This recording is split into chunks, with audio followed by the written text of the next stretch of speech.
और जहाँ पर अनेकों शालिग्राम जी के स्वरूप होते हैं उसे भूवैकुंठ कहा जाता है। जिस क्षण आप भगवान को दंडवत कर लेंगे, भगवान को प्रणाम कर लेंगे, उनका दर्शन कर लेंगे, उसी क्षण नर नारायण का मिलन हो जाएगा। सीधे नारायण के पास पहुंचने की संधि आपको मिल रही है शाहदा धाम आने से। नारायण नारायण प्रहलाद बोले नारायण। शाहदा धाम बहुत महिमावंत है। देखिए वहाँ पर असंख्य शालिग्राम विराजमान है। ऐसा कहा जाता है जिस वैष्णव पीठ पर 12 शालिग्राम होते हैं उसे मंगल देशम कहा जाता है, जिसमें 12 से अधिक होते हैं उसे महामंगल देशम कहा जाता है, और जहाँ पर अनेकों शालिग्राम जी के स्वरूप होते हैं उसे भूवैकुंठ कहा जाता है। तो ये भूवैकुंठ का स्वरूप है। इस तीर्थ में आप प्रवेश करते ही स्वयं अनुभव करेंगे कि यहाँ भगवान की सन्निधि है।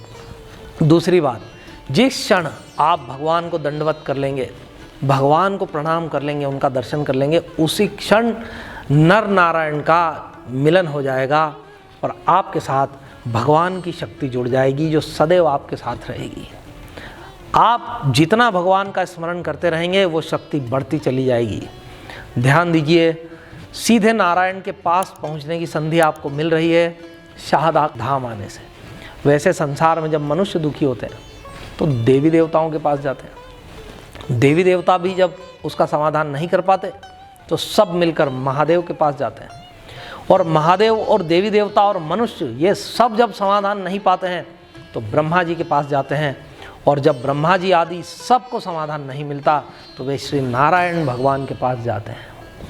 उन्हीं श्री नारायण भगवान के पास आप सीधे जा कर के दर्शन लाभ ले सकते हैं, उनसे जुड़ सकते हैं और उनकी शक्ति को अपने में आरोपित कर सकते हैं और जीवन पर्यंत उसका लाभ प्राप्त कर सकते हैं। वो कहाँ पर? शाहदा धाम में आपको आना होगा और उस दिव्य दर्शन का स्वयं अपने नेत्रों से लाभ लेना होगा। अपने नेत्रों को धन्य करने के लिए आप शाहदा धाम अवश्य पधारें। श्री नारायण।